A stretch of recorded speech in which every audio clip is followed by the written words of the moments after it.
ప్రభుత్వం ఆంధ్రప్రదేశ్కు వరాల జల్లు కురిపించింది. బడ్జెట్లో మధ్యతరగతి ప్రజానీకంతో పాటు వేతన జీవులకు భారీగా ఊరట ఇచ్చిన ఆర్థిక మంత్రి సీతారామన్ బడ్జెట్లో రాష్ట్రానికి భారీగా కేటాయింపులు ఇచ్చారు. ప్రధాని మోదీ వికసిత్ భారత్ దార్శనికతను బడ్జెట్ ప్రతిబింబిస్తోందని ఏపీ సీఎం చంద్రబాబు కొనియాడారు.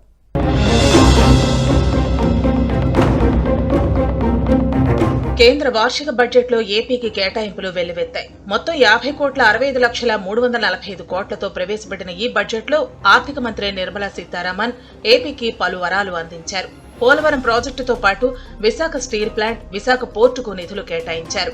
2025-26 ఆర్థిక బడ్జెట్లో భాగంగా పోలవరం ప్రాజెక్టుకు 400 కోట్లు అధికంగా కేటాయించగా విశాఖ పోర్టుకు 445 కోట్ల రూపాయలను పెంచారు. అలాగే జీరో బడ్జెట్ నేచురల్ ఫార్మింగ్ కి 100 కోట్లు, లెర్నింగ్ ట్రాన్స్ఫర్మేషన్ ఆపరేషన్ కి మద్దతుగా 75 కోట్లు పెంచారు. ఏపీ ఆరోగ్య వ్యవస్థల బలోపేతానికి 162 కోట్లు కొత్తగా కేటాయించారు.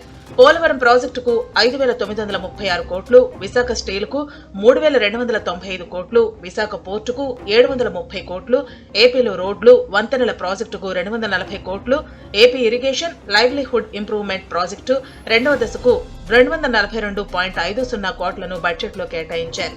గత 7 నెలల్లో కేంద్రం నుంచి అమరావతి నిర్మాణానికి 15,000 కోట్లు, విశాఖ స్టీల్ ప్లాంట్ కి 11,440 కోట్లు, నక్కపల్లి బల్క్ ట్రక్ పార్క్ కి 14,000 కోట్లు, వెనుకబడిన జిల్లాలకు 1,750 కోట్లు నిధులు వచ్చాయి. అలాగే గ్రీన్ హైడ్రోజన్ హబ్ కు 1.8 లక్షల కోట్లు, పోలవరం ప్రాజెక్టుకు 2,800 కోట్లు, పారిశ్రామిక కారిడార్లకు 4,936 కోట్లు, బీపీసీఎల్ రిఫైనరీకి 95,000 కోట్లను కేంద్రం విడుదల చేసింది. కేంద్ర బడ్జెట్ ను ముఖ్యమంత్రి చంద్రబాబు స్వాగతించారు. దేశ ఆర్థిక వ్యవస్థకు వెన్నెముక అయిన మధ్యతరగతి ప్రజలకు పన్ను మినహాయింపు గొప్ప పరిణామమని తెలిపారు. ప్రధాని మోదీ వికసిత్ భారత్ దార్శనికతను బడ్జెట్ ప్రతిబింబిస్తోందన్నారు. ప్రజా అనుకూల ప్రగతిశీల బడ్జెట్ ను ఇవాళ నిర్మలా సీతారామన్ ప్రవేశపెట్టారన్నారు. మహిళలు, పేదలు, యువత, రైతుల సంక్షేమానికి ప్రాధాన్యతనిచ్చారన్న సీఎం రాబోయే 5 ఏళ్లలో వృద్ధికి 6 కీలక రంగాలను బడ్జెట్ గుర్తించిందన్నారు. జాతీయ శ్రేయస్సు దిశగా ఈ బడ్జెట్ కీలక అడుగులు సూచిస్తోందన్నారు. దేశానికి సుసంపన్నమైన భవిష్యత్తును వాగ్దానం చేస్తూ సమగ్రమైన బ్లూ ప్రింట్ గా పనిచేస్తుందన్నారు. ఈ సందర్భంగా కేంద్ర ప్రభుత్వానికి ఆర్థిక మంత్రి నిర్మలా సీతారామన్ కు సీఎం చంద్రబాబు అభినందనలు తెలిపారు.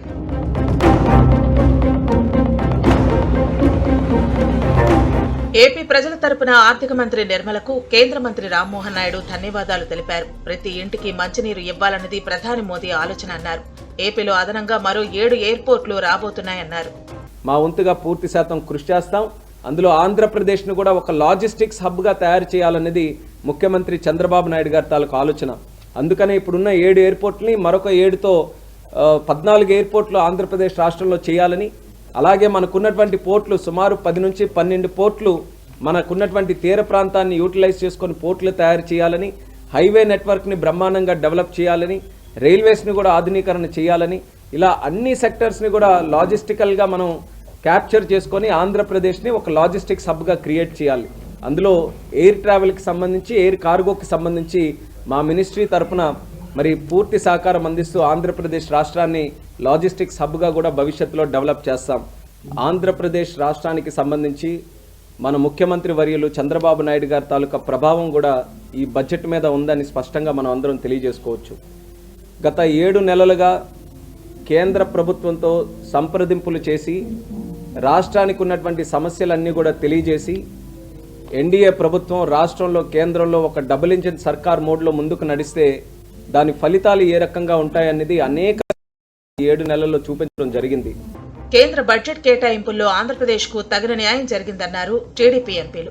డబుల్ ఇంజిన్ సర్కార్తో కేంద్ర రాష్ట్ర ప్రభుత్వాలు ముందుకు సాగుతున్నాయని చెప్పేందుకు ఇదే ఒక నిదర్శనమన్నారు.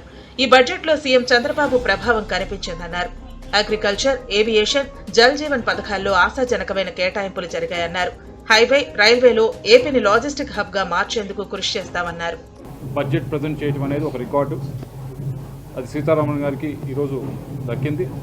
ముందుగా ఆమెకి కంగ్రాచులేషన్ చేస్తూ, బడ్జెట్కి సంబంధించి ముఖ్యమైన విషయం గురించి వస్తే ఎక్కువగా దీన్ని కేటాయింపులు జరిగింది. ముఖ్యంగా అగ్రికల్చర్ మీద జరిగింది, రెండోది ఎంఎస్ఎంఈలకి జరిగింది, మూడోది కామన్ మ్యాన్కి, ట్యాక్స్ పేయర్కి కొన్ని రిలీఫ్స్ ఇవ్వడం జరిగింది.